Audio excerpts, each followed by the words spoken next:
Assalamualaikum warahmatullahi wabarakatuh. Alhamdulillah rabbil alamin. Wassalatu wassalamu ala asyrafil anbiya'i wal mursalin. Sayyidina wa habibina wa syafi'ina wa nuri qulubina Muhammad habibi rabbil alamin wa imamil ghurril muhajjalin wa ala alihi wa sahbihi ajmain. Subhanaka la ilma lana illa ma 'allamtana innaka antal alimul hakim. Rabbi shrah li sadri wa yassir li amri wahlul 'uqdatam min lisani yafqahu qawli amma ba'du. Yang sama-sama kita muliakan, kita hormati dan kita cintai serta kita ta'zimkan para habaib anak cucu Nabi Muhammad sallallahu alaihi wasallam. Yang mereka itu mulia bukan karena diri mereka. Yang mereka itu mulia bukan karena ketampanan maupun hidung mancung mereka. Yang mereka itu mulia bukan karena badan dan kekayaan mereka. Tapi mereka itu mulia karena di dalam diri mereka ada darah Nabi kita Muhammad sallallahu alaihi wasallam. Merekalah yang Allah ciptakan khusus untuk umat ini demi Nabi kita Muhammad sallallahu alaihi wasallam. Yang maksud dan tujuannya adalah kepanjangan dan kesinambungan rahmat daripada datuk mereka Nabi kita Muhammad untuk umat ini. Sehingga bukanlah dan jangan sampai kita itu menyangka bahwasanya Nabi kita Muhammad SAW adalah seorang manusia yang suka melakukan sebuah kolusi atau KKN. Tidak. Nabi Muhammad tidak berkehendak anak cucunya dihormati, dimuliakan, dielu-elukan, tidak. Tapi adanya para zuriat Nabi itu adalah sebagai kepanjangan rahmatnya Nabi yang khusus kepada umat ini.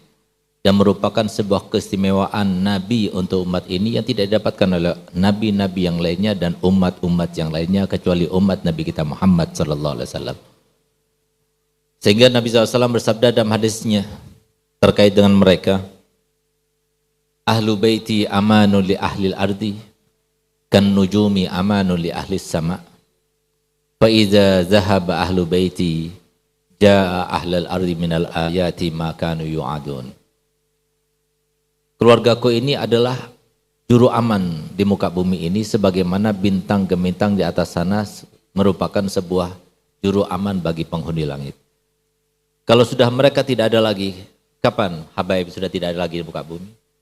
Kata Nabi Muhammad SAW, dua hal tidak terpisahkan di dunia. Yang pertama Al-Quran, yang kedua zuriat Nabi Muhammad SAW. Kalau sudah kita masuk ke surau-surau, masuk ke dalam masjid-masjid, masuk ke dalam musola-musola, lalu kita buka Quran, tidak ada tulisannya, kita akan cari satu habib pun di balik papan maupun di mana saja kita tidak akan dapatkan. Mereka akan meninggal dalam satu keadaan dan di saat itulah akan terjadi kepada mereka seperti janji Nabi kita Muhammad SAW terkait dengan hari kiamat. Mereka pula lah yang dikatakan oleh Nabi SAW dan termasuk wasiat terakhirnya. Detik-detik beliau akan meninggal dunia. Di mana beliau itu mengucapkan hadis ini sebagai penguatan kepada kita yang akan ditinggalkan untuk selama-lamanya.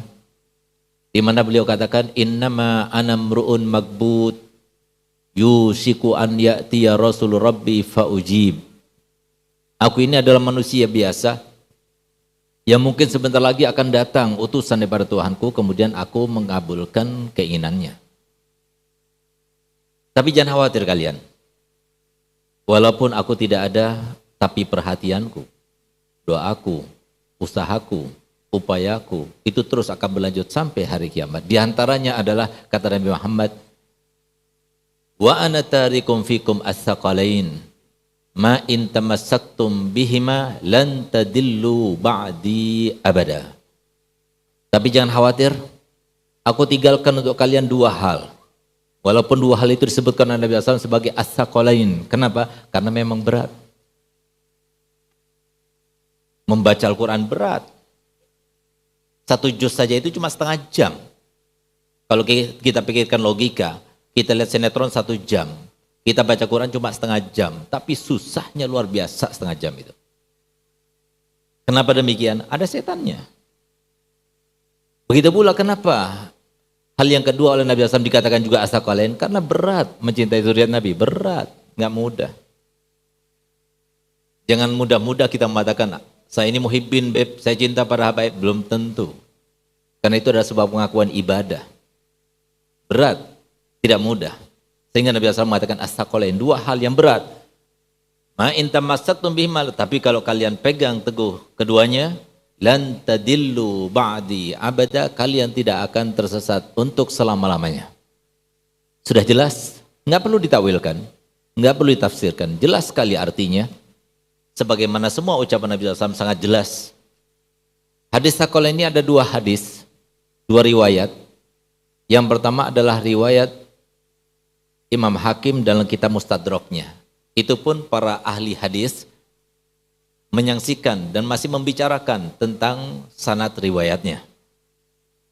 Tapi ada riwayat yang lainnya yang diriwayatkan oleh Imam Muslim yang semua sepakat akan kesahihannya. Ini bukan hadis Syiah. Syiah itu munculnya setelah Nabi Muhammad. Ini hadis yang disampaikan oleh Nabi Muhammad yang diriwayatkan oleh Imam Muslim dalam kitab Sahih Muslimnya. Di mana disebutkan di situ? Kitab Allah fihi nur wal huda fastamsiku bihi. Yang pertama adalah kitab Allah. Berpegang teguhlah kalian. Di situ ada cahaya, di situ ada petunjuk. Dan yang kedua, kalau di dalam riwayat Imam Hakim, wasunnati. Kitab Allah wasunnati.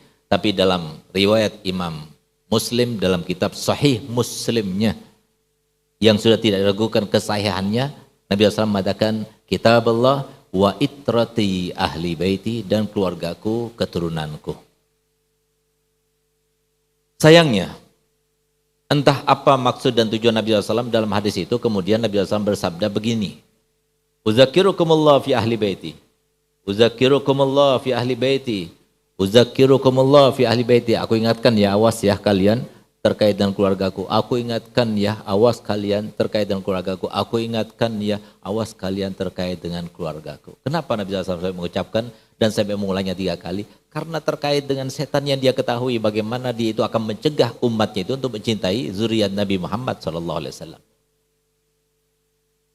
Sehingga maksudnya daripada ucapan Nabi SAW itu adalah di dalam hadis lain Nabi SAW bersabda, masalu ahli baiti kamasali safinati nur. Man rakib najah wa man lam yarkab gharik. Perumpamaan keluargaku nanti, terutama di saat fitnah-fitnah begitu dahsyatnya di akhir zaman, maka di saat itulah perumpamaan mereka itu seperti perahunya Nabi Nuh. Yang naik selamat, yang tidak naik dia akan tenggelam. Sehingga yang dimasukkan oleh Nabi SAW ini bukan semua zuriyah, tidak. Tapi zuriyahnya yang masih berada di dalam ajaran kakek moyangnya. Seperti siapa? Seperti yang kita hauli sekarang, Abu Yazid Muhammad Al-Maliki. Lihat bagaimana kiprahnya, lihat bagaimana hidupnya, semuanya itu mencerminkan apa yang disampaikan Nabi kita Muhammad SAW. Alhamdulillah, semoga kita termasuk yang mencintai para zuriat Nabi. Semoga cinta zuriat Nabi SAW termasuk yang kita didikkan kepada anak-anak kita sebagaimana perintah Nabi, dan semoga kita dimudahkan Allah Ta'ala untuk menanamkan cinta kepada zuriat Nabi sehingga dikatakan oleh para ulama, man mata ala hubbi ali baiti Nabi SAW mata syahidan. Barang siapa yang mati dalam keadaan dia cinta kepada zuriat Nabi, dia mati dalam keadaan syahid. Semoga kita termasuk syuhada, amin ya rabbal alamin. Khususnya yang saya muliakan, saya hormati orang tua kita, Al-Habib Zainal Abidin Al-Idrus, Habib Mahmud Bahashim, Habib Mas'ud Ba'bud, Habib Syekh Syakran Al-Idrus, Habib Fuad Bahashim, Habib Muhammad Al-Habsyi, Habib Fauzi, dan semua ikhwani, ahibba, para habaib, yang saya tidak sebutkan satu persatu namun tanpa mengurangi rasa hormat kami kepada mereka semuanya.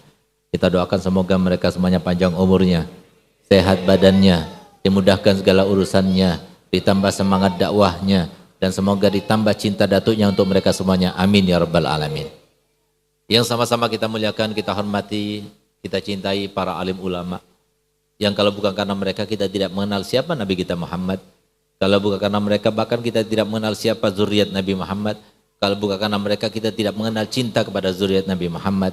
Mereka lah yang disebutkan oleh Nabi SAW di dalam hadisnya, fadlul alim alal abid kafadli ala adnakum.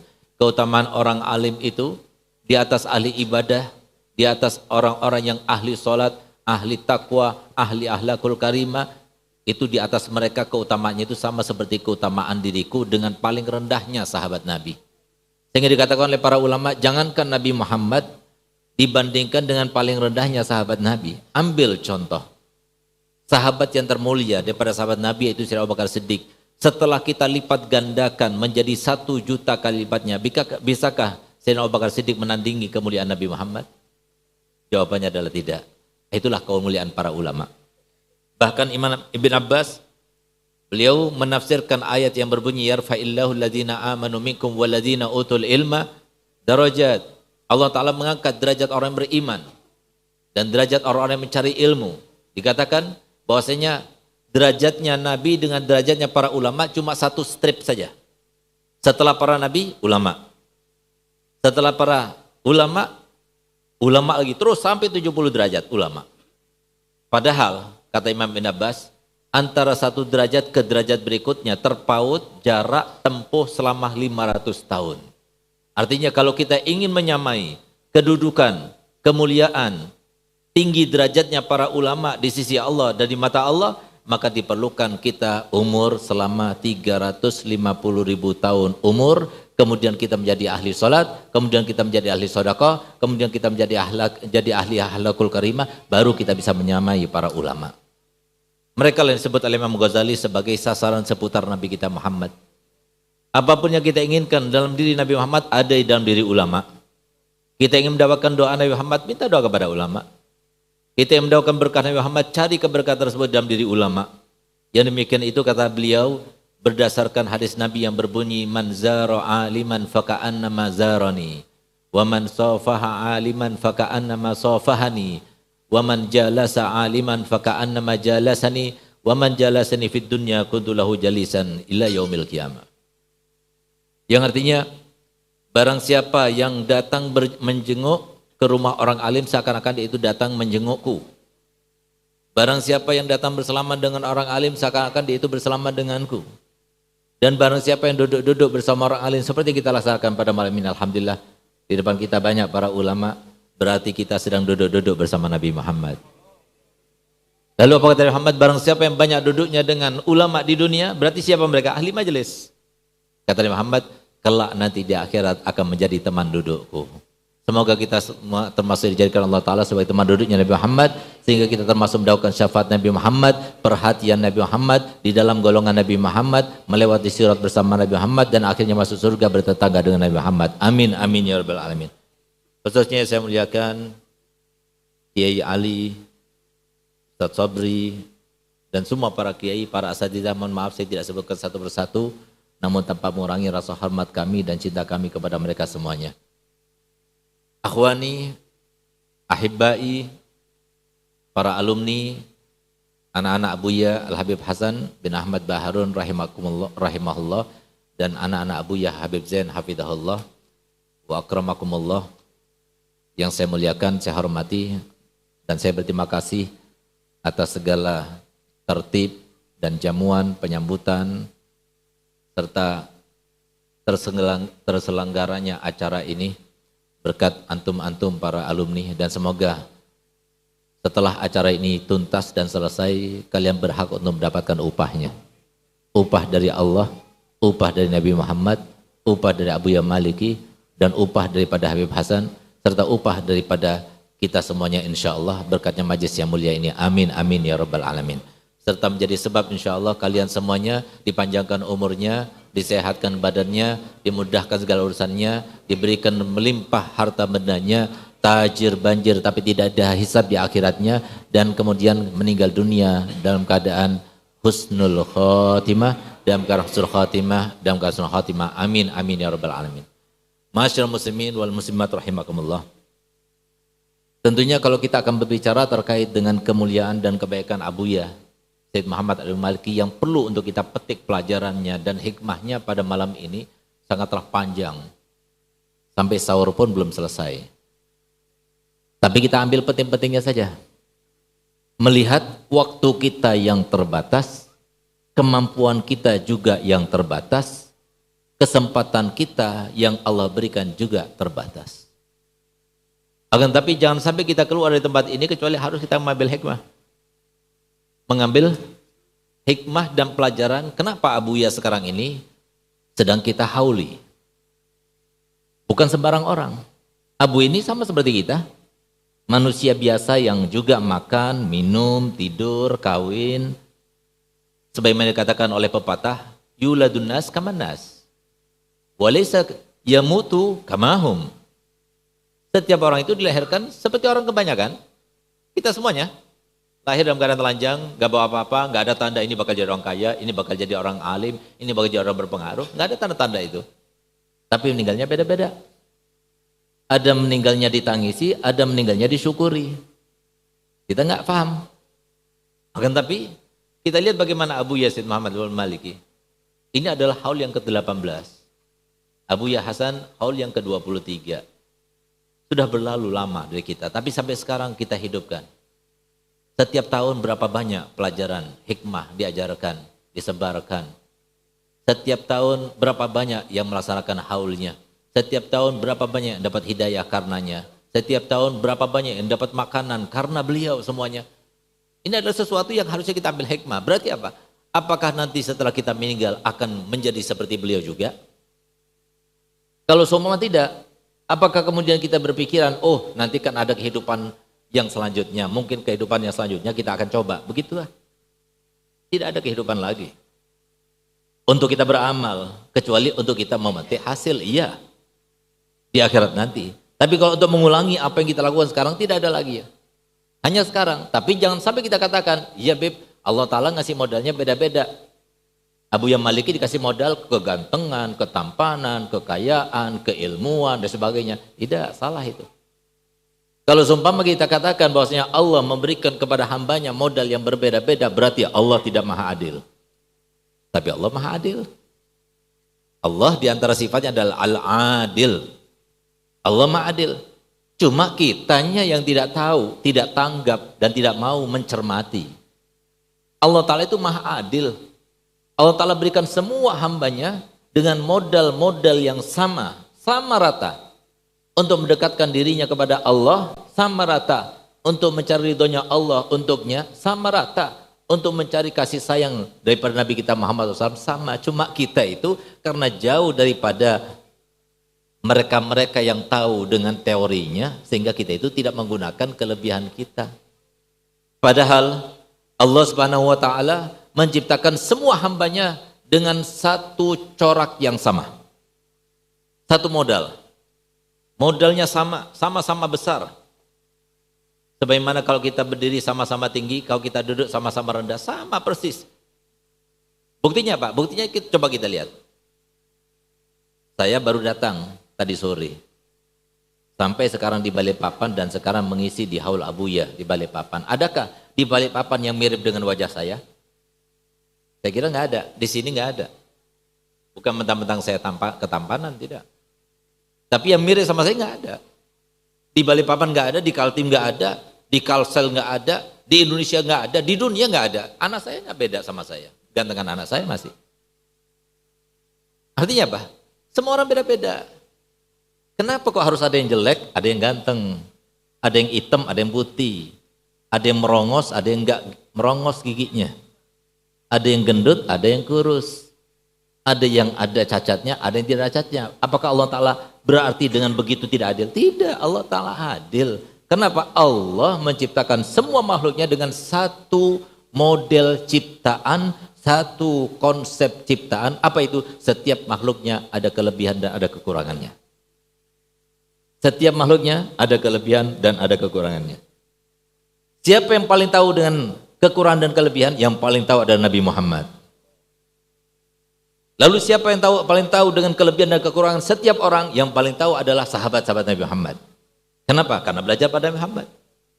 Lalu siapa yang paling tahu dengan kekurangan dan kelebihan setiap orang? Adalah para tabi'in.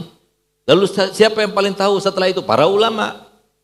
Sehingga kalau kita itu belajar pada ulama, lihat bagaimana tingkah lakunya ulama, tata krama ulama, akhlaknya ulama, mereka tidak mau membedakan yang mana-mana.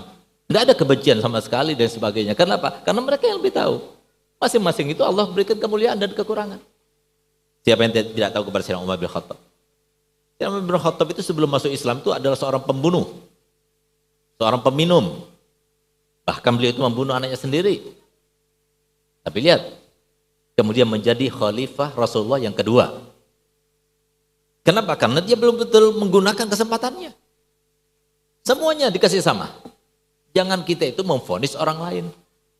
Seakan-akan kita menutup kemungkinan, wah itu nggak mungkin jadi orang baik, nggak mungkin. Jangan. Kita semuanya itu adalah makhluk, sama-sama makhluknya Allah. Allah yang berkehendak. Nabi Muhammad sudah berjelaskan kepada kita, kalau seumpama ada di antara kalian yang dari mulai lahir sampai meninggal dalam keadaan beribadah, tapi Allah berkehendak untuk memasukkannya dalam neraka, terserah Allah. Begitu pula sebaliknya. Kalau ada di antara kita yang kemudian dia itu bermaksiat dan bermaksiat sampai meninggal, dari mulai hidup sampai meninggal bermaksiat terus, tapi dimasukkan surga, terserah Allah. Urusan kita apa? Kita nggak punya urusan kita sendiri dengan Allah Ta'ala. Oleh karena itu, kenapa di antara kita itu kemudian tidak mengerti akan kelebihan dan kekurangannya? Karena kita jauh daripada ulama. Kenapa jauh daripada ulama? Kenapa lagi kalau bukan karena setan itu yang kurang ajar tuh? Setan itu bencinya kepada kita, itu minta ampun. Kalau ada orang yang benci kepada kita, dendam kusumat kepada kita, memusuhi kita, ketahuilah setan itu lebih memusuhi. Sampai-sampai Allah Ta'ala berkali-kali dalam Al-Quran telah menjelaskan kepada kita, inna syaitana lakum aduwun mubin. Syaitan itu untuk kalian itu adalah musuh, bukan cuma sekedar musuh, tapi musuh yang sangat jelas. Gak bakal senang, gak bakal dibiarkan kita itu merasakan kebahagiaan walaupun hanya 1 menit saja, gak bakal biarkan. Bagaimana caranya kita punya harta tapi harta kita bangkrut, tidak menyenangkan. Bagaimana kita mendapatkan istri yang cantik tapi istri kita yang cantik itu tidak membahagiakan. Bagaimana apapun yang kita miliki semuanya diinginkan oleh setan-setan itu supaya kita tidak bahagia. Kenapa demikian? Dengan apa caranya? Caranya dia tahu. Kenapa setan tahu? Karena dikasih kelebihan oleh Allah Ta'ala. Dia menggunakan kelebihannya. Kita punya kelebihan masing-masing, tapi kita tidak tahu. Kita ditanya, apa kelebihan kamu? Kita nggak bisa menjawabnya. Orang yang nggak bersyukur. Sehingga pantas kalau Allah Ta'ala firman, wa golilun min ibadiyash syakur. Sedikit di antara hamba-hambaku yang bersyukur. Bagaimana Allah berikan melimpah di dalam diri kalian, di dalam diri kita ini kelebihan banyak, tapi kita mengakui bahwa tidak ada kelebihan. Apalagi semua yang kita lihat cuma ada kekurangan, tapi tidak ada kelebihan. Itu adalah orang yang tidak bersyukur pada Allah Ta'ala. Banyak kelebihan, gunakan kelebihan kita. Kita punya kekuatan, itu kelebihan. Kita punya harta benda, itu kelebihan. Kita punya ketampanan, itu kelebihan. Itu Allah yang memberikan. Untuk apa? Untuk digunakan mendekatkan diri kepada Allah.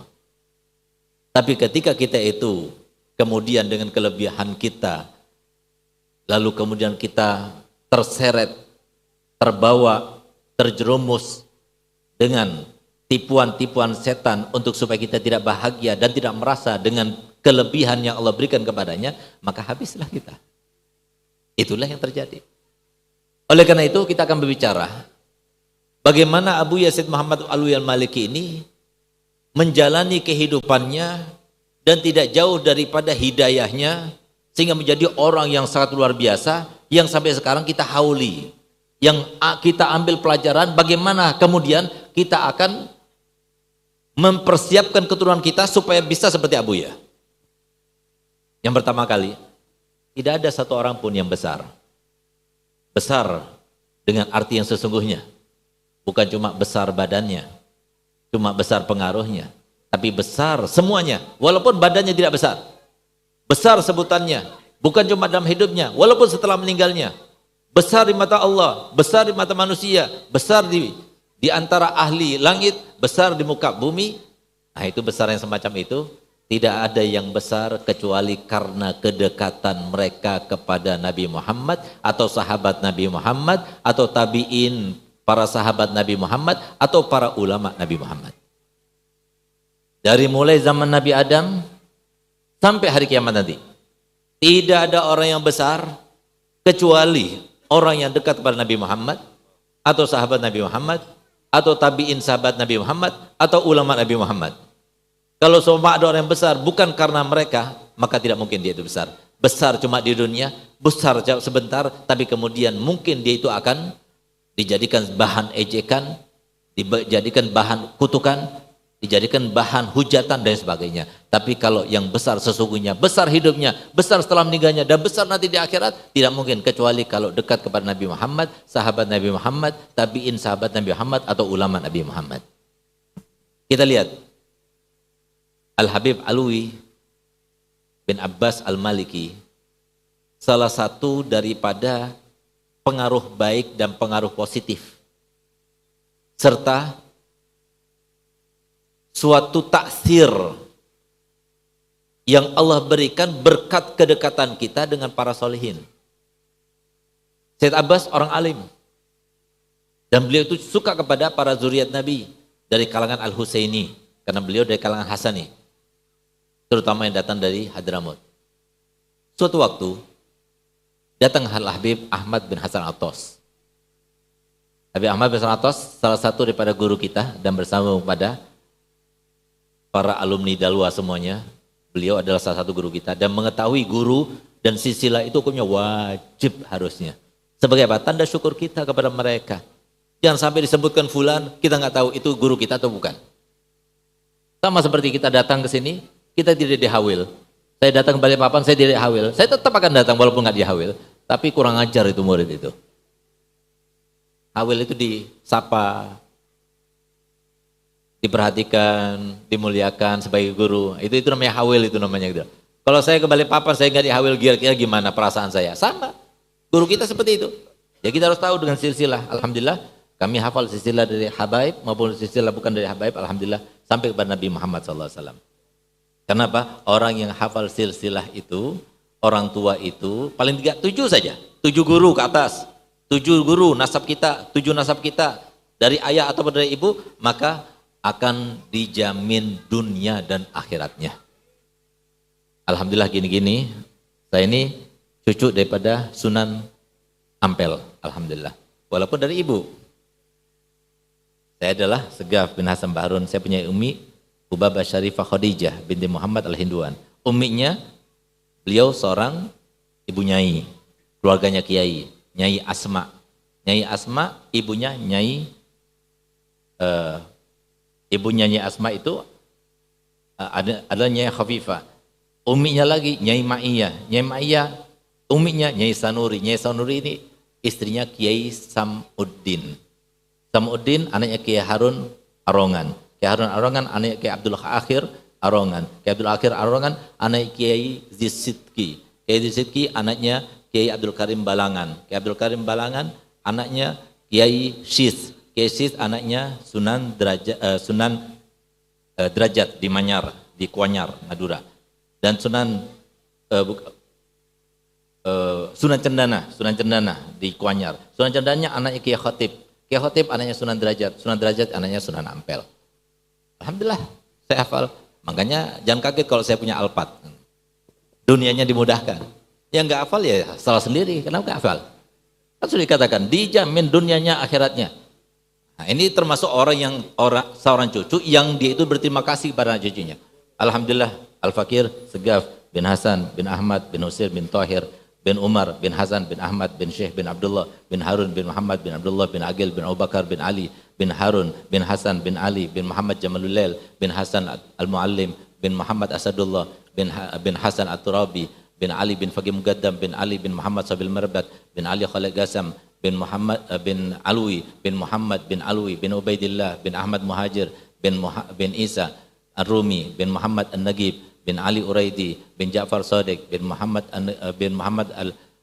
Al-Bagir bin Ali Zain Abidin bin Husain bin Fatimah binti Rasulullah SAW. Nah, jadi ini sebagai teguran buat anak murid-murid ini, terutama yang habaib enggak hafal itu luar biasa gitu.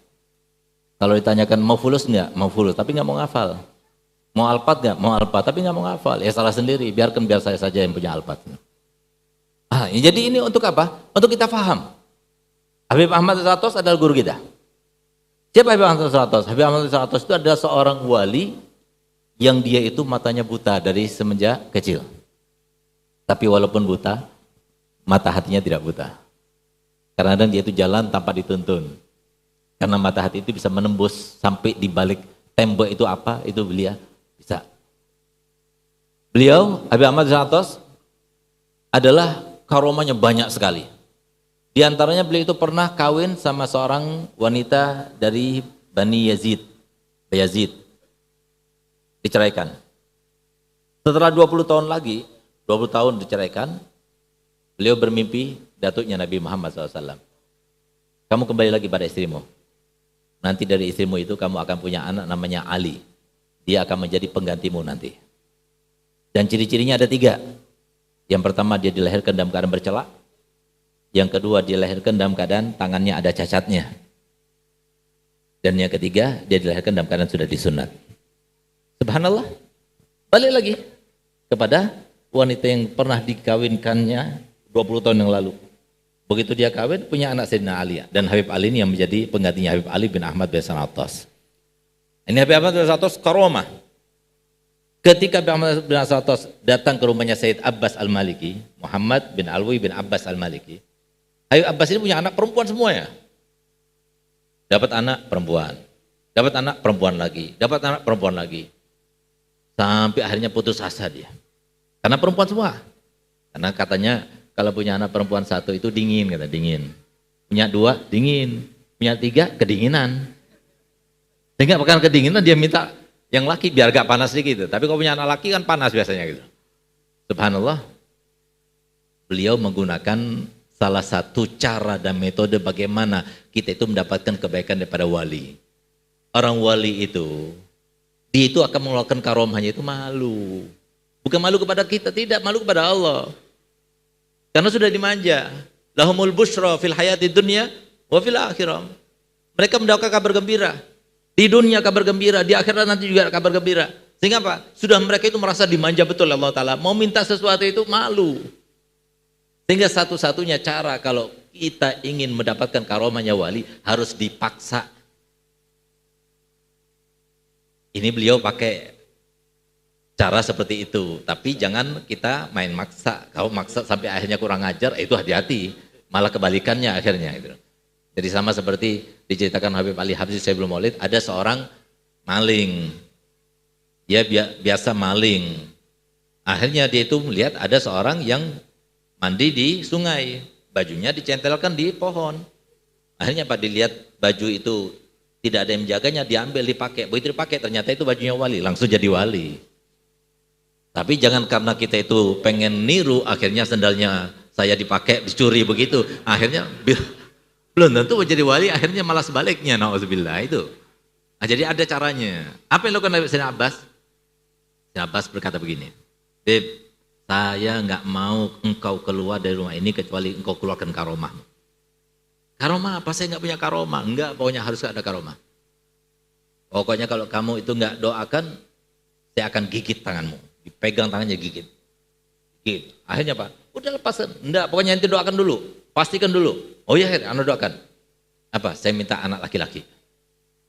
Subhanallah katanya beliau, baik, tapi dan saya kasih nama Alwi. Padahal di kakek moyangnya itu nggak ada Alwi, namanya nggak ada. Karena apa? Karena beliau Al-Hasani. Al-Hasani nggak ada yang Alawi. Subhanallah.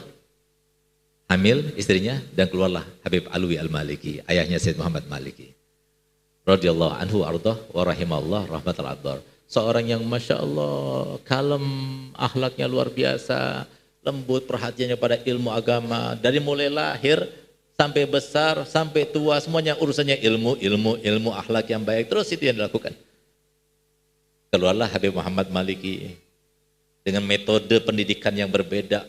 Dari saking cerdasnya, orang cerdas itu pasti biasanya itu ada pengaruh secara fisik. Biasanya gergetan gitu. Nah, jadi ini Abuya termasuk seperti itu, gergetan sama orang. Jadi kalau sudah senang sama orang, apa gergetannya, apa bahasa Indonesianya itu? Gemesan. Jadi muridnya itu digigitin. Telinganya digigit sampai luka. Kalau sudah luka, jerit dia, senang dia gitu. Nah, suatu waktu pernah salah satu muridnya Abuya, bodohnya minta ampun. Bahlulnya minta ampun. Kadang-kadang dia itu disuruh Ketika disuruh apa, dia nggak ngerti apa yang dia ucapkan. Gitu. Suatu waktu, Abuya setiap pagi itu baca hadis, kitab hadis.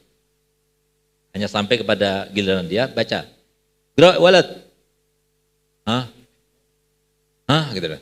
Akhirnya diambil termos besar itu dilemparkan kepalanya. Itu lemparkan kepalanya keluar darahnya. Kasihan juga Abuya, bawa ke rumah sakit. Subhanallah, bawa rumah sakit dijahit 30 jahitan. Tapi subhanallah setelah pulang ke pondok jadi cerdasnya orang. Kali ada yang mau begitu silahkan ke sini. Semua perilaku orang-orang yang dekat pada Allah Ta'ala itu bukannya madharah malah memberikan manfaat. Dan salah satu karomahnya Abuya yang sekarang saya akui dan saya sampaikan kepada antum semuanya. Saya ini salah satu termasuk yang menjadi karomahnya Abuya. Kenapa demikian? Begini ceritanya. Abuya Hasan itu ketika sudah divonis, beliau mengidap jantung koroner. Yang divonis sudah tidak boleh pergi jauh-jauh. Pada saat itulah beliau itu punya inisiatif untuk memulangkan Abuya Zain cepat-cepat sebelum waktunya. Karena belajar di Abuya itu harus 10 tahun. Abuya Zain baru 7 tahun. Sehingga kemudian Abuya sebagai murid nggak berani dia itu berbicara langsung, nggak berani, tapi yang dilakukannya itu menulis surat. Sampai sekarang masih ada suratnya itu. Dari saking sopan santunnya kepada guru. Dan diantara yang disampaikan yang kemudian mengikat dan mengambil hati Abuya Said Muhammad Maliki, beliau katakan begini, Abuya, saya ingin dan berharap engkau memulangkan Zain untuk ke Indonesia untuk supaya menggantikan kedudukanku. Dan keperluanku kepada Zain seperti keperluan Musa daripada Harun. Itu kata-kata yang indah. Sehingga diingat terus oleh Abuya.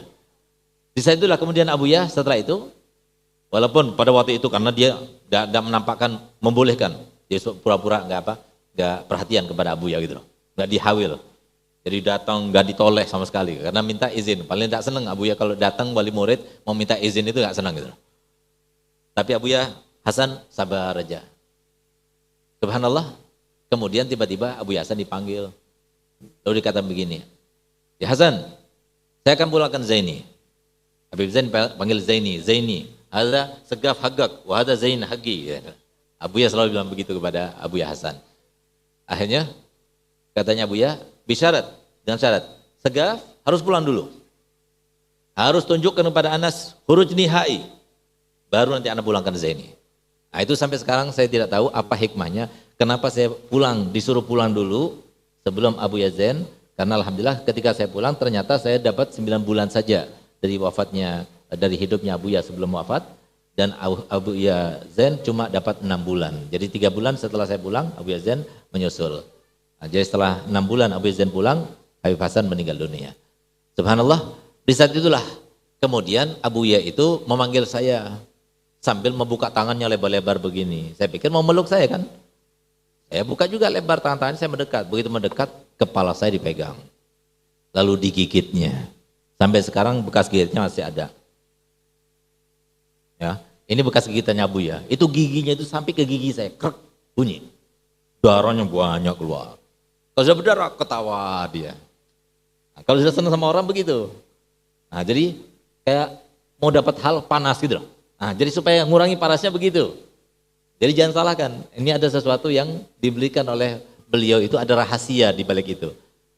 Akhirnya Pak, waktu saya melihat darah banyak begitu, saya bilang sama Abuya Hasan, jahit aja Bi. Karena udah darah banyak terus gigi lubang sampai ke dalam gitu.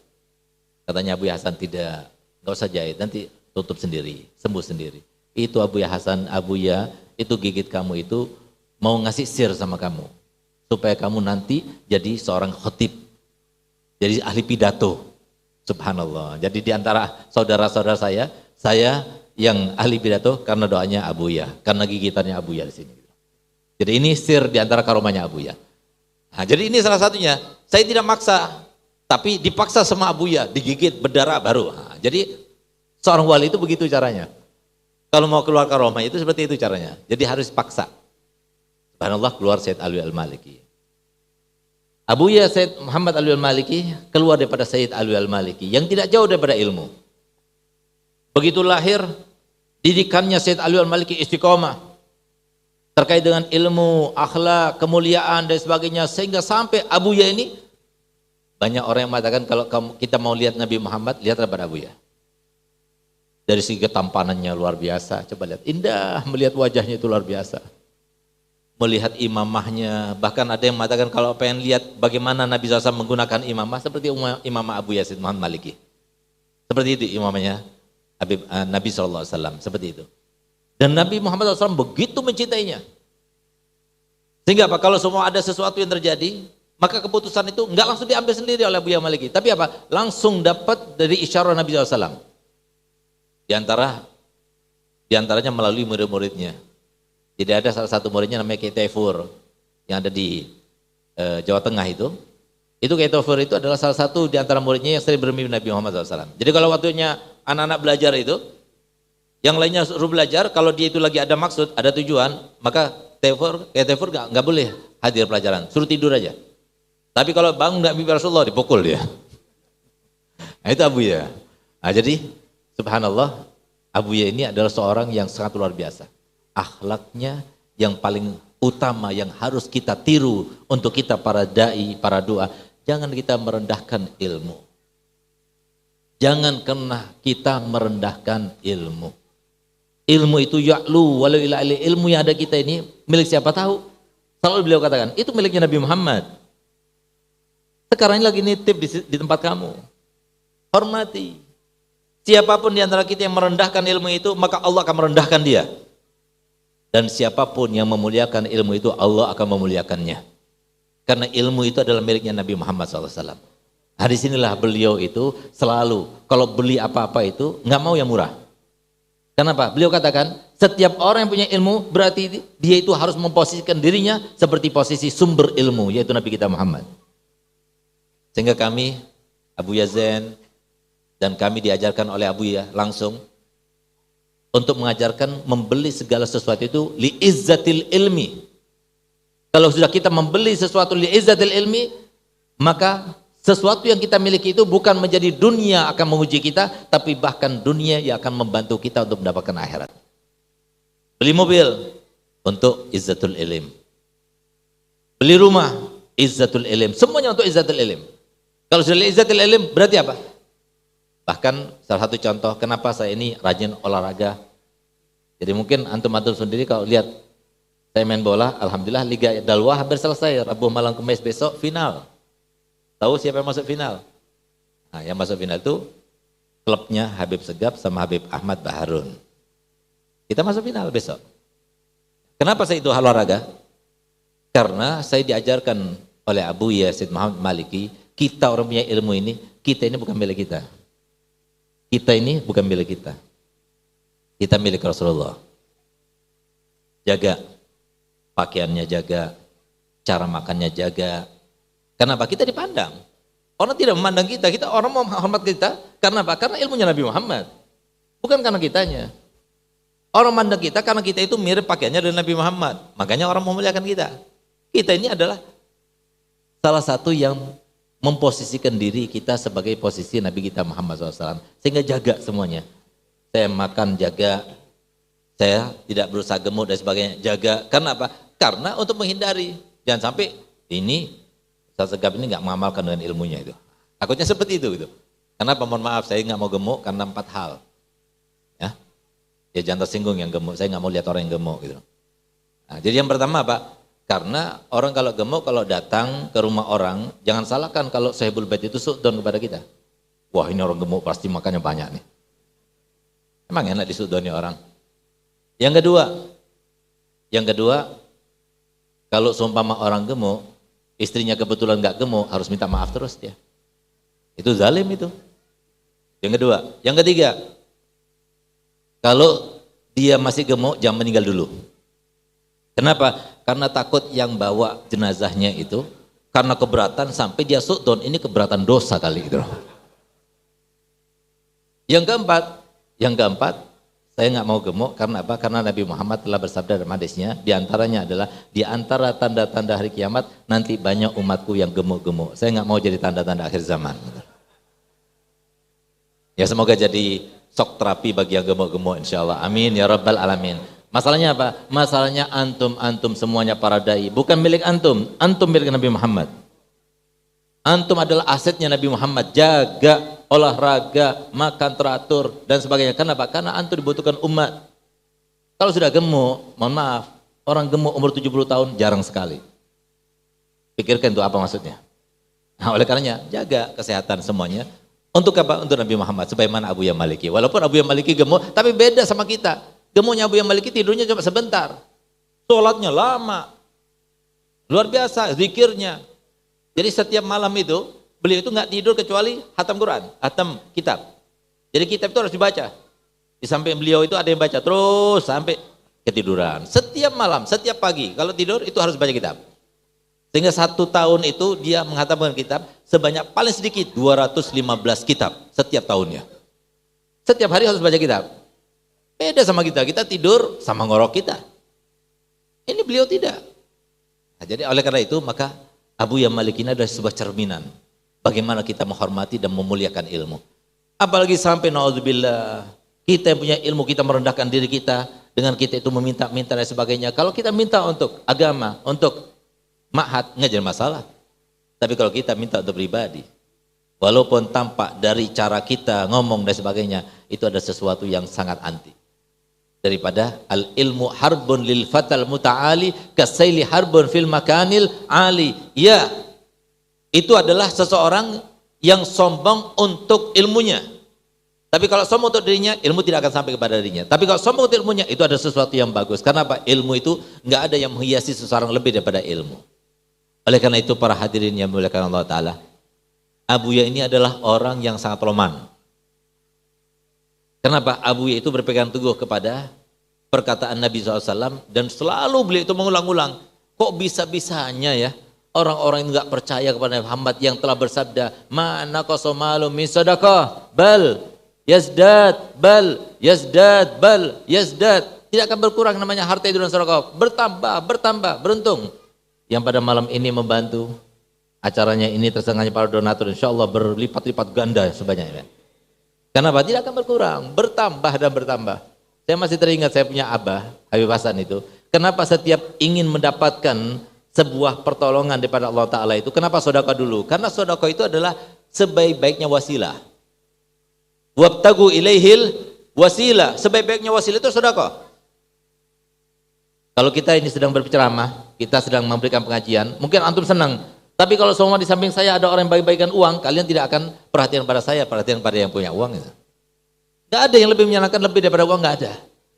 Dari situlah makanya kenapa Nabi SAW bersabda, "As-sakhiyu gharibun minallah, gharibun minan nas, gharibun minal jannah, ba'idun minan nar." Orang yang loman itu dekat kepada Allah, dekat kepada seluruh manusia, dan dekat pada surga, jauh daripada neraka. Sebaliknya al-bakhilu gharibun minan nar, ba'idun minallah, ba'idun minan nas, ba'idun minal jannah. Orang yang bakhil itu dekat kepada neraka, jauh daripada Allah, jauh daripada surga, jauh daripada manusia. Sehingga apa? Orang itu kalau sudah loman, dengan kelomanannya itu bisa mendapatkan kemuliaan yang sangat tinggi. Kenapa? Karena kelomanan itu adalah yang paling terikat dengan rahmah, itu loman. Kita nggak punya uang, tapi ada rahmat dalam hati kita akan menjadi orang loman.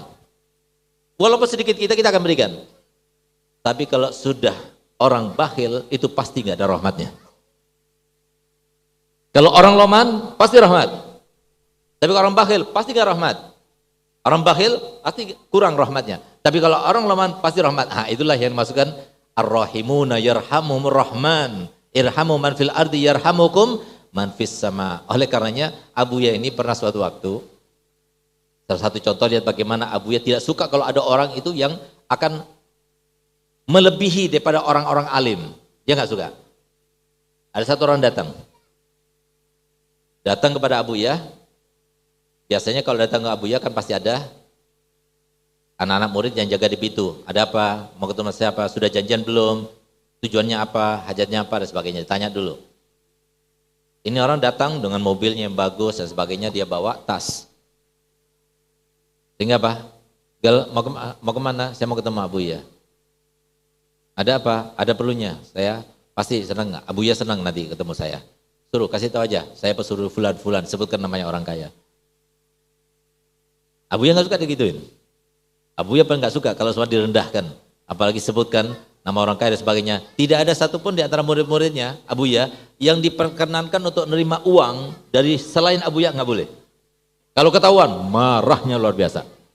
Kenapa? Dia nggak mau anak-anaknya, muridnya itu direndahkan oleh orang-orang yang punya uang itu. Subhanallah, suruh masuk sama Abuya. Apa katanya Abuya? Pas Ramadan seperti sekarang ini.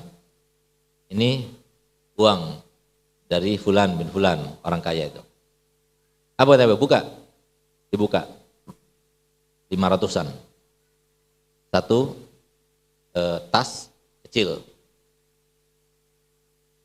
Abuya, antum bagikan. Apa katanya Abuya? Hanya dengan ini ente merasa sombong? Ente seakan merasa anak senang? Fulan, walad, bawa sini. Mana tas yang mau dibawa ke haram tadi? Bawa sini. Bawa tas lebih besar lagi. Buka, dibuka, isinya 500 lebih banyak daripada itu. Ini uangnya saya sendiri, saya bawa haram untuk bagi-bagikan. Lalu nanti merasa senang dengan uang segini? Ambil, kembalikan pada anak. Ya, seperti itu. Hati-hati. Hati-hati orang yang punya uang. Jangan sampai kita itu melebihi daripada ulama. Karena ilmu itu adalah anugerah Allah yang paling tinggi. Bahkan satu-satunya yang bisa menyelamatkan orang-orang kaya itu orang alim. Satu-satunya yang bisa menyelamatkan orang kaya itu orang alim. Karena selain orang alim susah mau menyelamatkan. Orang alim dengan majelisnya, orang alim dengan pondok pesantrennya, orang alim dengan misi dan visinya, orang alim dengan program-programnya, itu bisa menyelamatkan mereka. Tapi kalau sudah mereka jauh daripada ulama, habislah mereka. Itulah yang dimaksudkan Nabi SAW, hubbud dunya ra'su kulli khati'ah. Innallaha a'tal mala liman ahab wa man lam yuhib. Allah Ta'ala memberikan harta benda ini kepada yang dicintai dan kepada yang tidak dicintai. Wal yu'til ilma illa man yuhib, tapi tidak memberikan ilmu kecuali kepada yang dicintai. Jangan pernah kita merasa dengan uangnya itu kemudian kita itu seakan-akan mengendalikan seseorang. Hati-hati. Berapa banyak di antara murid kami kalau mereka itu diberikan sesuatu atau dijanjikan sesuatu dan sebagainya, maka kita lihat, kita tanya kepada dia, apakah ada syaratnya? Kalau ada syaratnya jangan terima. Kalau nggak ada syaratnya, silakan ente ambil. Tapi kalau ada syaratnya, begini ya, tapi mau intervensi dan sebagainya, jangan. Orang alim itu nggak bisa diintervensi. Mereka itu posisinya sebagai posisi Nabi kita Muhammad SAW, muliakan, hargai, diutamakan, diagungkan, dihormati. Itu harus yang kita lakukan kepada mereka. Tapi kalau sudah dicampur aduk seperti yang terjadi pada Abuya ini, subhanallah, begitu Abuya marah, setahun kemudian orang itu bangkrut. Ini terjadi. Kenapa? Damul ulama, yang namanya darahnya ulama itu masmum. Jadi dipenuhi dengan racun. Sehingga apa? Kalau terjadi sesuatu kepada ulama itu berbahaya kepada mereka. Ini seperti yang ini terjadi. Oleh karena itu alhamdulillah, ayo kita ambil pelajaran. Enggak ada orang yang besar yang selalu dihauli di mana-mana seperti Abuya Maliki, Abuya Hasan, begitu pula Aba Guru Zaini, di mana-mana dihauli kecuali karena mereka itu tidak jauh daripada ilmunya Nabi Muhammad. Kecuali karena mereka itu tidak jauh daripada ulama, dekati para ulama. Imam Syafi'i sudah mengatakan, yang dekat kepada ulama, yang melayani ulama, yang berkhidmat kepada ulama, kalau enggak anaknya jadi ulama, cucunya jadi ulama. Artinya apa? Bakal dekat. Kalau dekat pada ulama berarti tidak jauh. Yang namanya kemuliaan akan didapatkan. Sebagai orang kaya, kaya yang mulia. Sebagai pejabat-pejabat yang mulia. Sebagai apa saja, maka akan dapat kemuliaan. Bukan cuma di dunia, tapi di dunia sampai di akhirat. Kita mohon pada Allah Ta'ala, semoga kita semuanya dapat barokahnya Abuya. Dan semoga kita semuanya tidak keluar tempat ini, kecuali dikabulkan hajatnya semuanya. Dosanya diampunkan semuanya ya Allah. Di dalam bulan Ramadan yang penuh dengan kesucian ini ya Allah. Yang penuh dengan keberkahan ini ya Allah. Yang penuh dengan maghfirah dan anugerahmu ini ya Allah. Ya Allah, jangan biarkan kami meninggalkan tempat ini, kecuali kami termasuk yang menghormati ilmu ya Allah.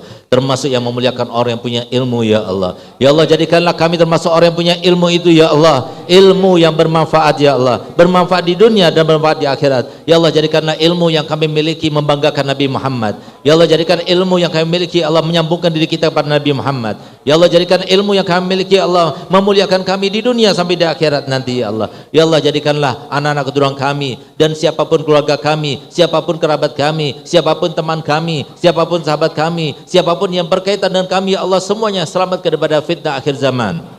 Ya Allah, selamatkanlah anak keturunan kami daripada fitnah akhir zaman.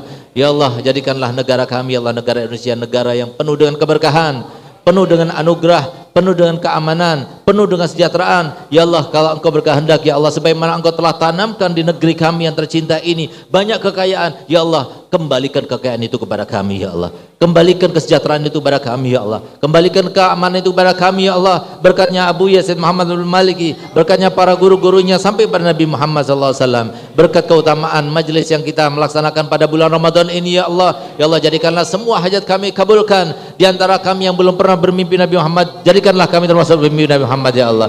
Jadikanlah kami termasuk yang memandang wajah Nabi Muhammad ya Allah di dunia qablal akhirah, dan di akhirat ya Allah jangan jauhkan kami daripada Nabi Muhammad SAW. Jadikanlah kami termasuk dibangkitkan pertama wajah yang kami pandang adalah Nabi Muhammad, dan jadikanlah ya Allah kami termasuk golongan Nabi Muhammad. Ya Allah, jadikanlah kami termasuk yang melewati sirat bersama Nabi Muhammad. Jadikanlah kami termasuk yang ketika dihisab ada Nabi Muhammad, dan jadikanlah ya Allah kami tidak masuk surga kecuali situ kami bertetangga dengan Nabi Muhammad. Rabbana atina fid dunya hasanah wa fil akhirati hasanah wa qina adzabannar. Rabbana inna Allahumma innaka ta'lamu ma fi nafsi ya Allah. Allahumma innaka ta'lamu ma fi anfusina faghfir lana dzunubana. Allahumma fi qulubina raja'ak waqta rajana man siwak hatta la narju ahadan ghairak. Allahumma ta'fat anhu quwwatuna wa qasra anhu amaluna wa lam tatil rubatuna lam tablughu masalatuna wa lam yajri alsinatina mimma ataita ahadan min awalina wal akhirin minal yakin fa khussana bihi ya rabbal alamin. Rabbana atina fid dunya hasanah wa fil akhirati hasanah wa qina adzabannar. Wa sallallahu alaihi wasallam Muhammadin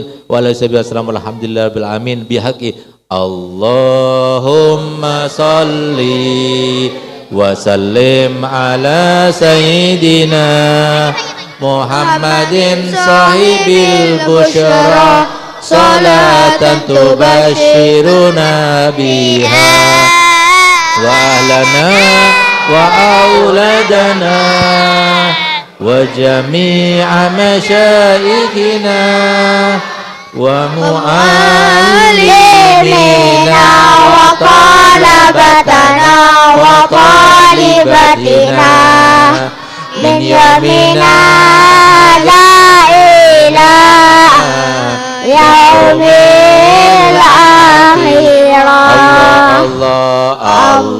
Allahumma salli wa sallim ala sayyidina Muhammadin sahibil busyara salatan tubashiruna biha wa ahlana wa auladana wa jami'a masyayikhina wa mu'allimina wa talabatana wa talibatina min yamina ila yaumil akhirah. Allahumma salli wa sallim ala sayyidina Muhammadin sahibil busyara salatan tubashiruna biha wa ahlana wa jami'a masyayikhina wa mu'allimina wa talabatana wa talibatina min yamina hadza ila yaumil akhirah. Allahumma salli wa sallim ala sayyidina Muhammadin sahibil busyara salatan tubashiruna بها وأهلنا وأولادنا وجميع مشايخنا ومعلمينا وطلبتنا وطالباتنا من يومنا هذا إلى يوم الآخرة. اللهم صل وسلم على سيدنا محمد صاحب البشرى صلاة تبشرنا بها وأهلنا وأولادنا وجميع مشايخنا ومعلمينا وطلبتنا وطالباتنا من يومنا هذا إلى يوم الآخرة. Lebihnya saya mohon maaf. Wabillahi taufiq wa hidayah. Wassalamualaikum warahmatullahi wabarakatuh.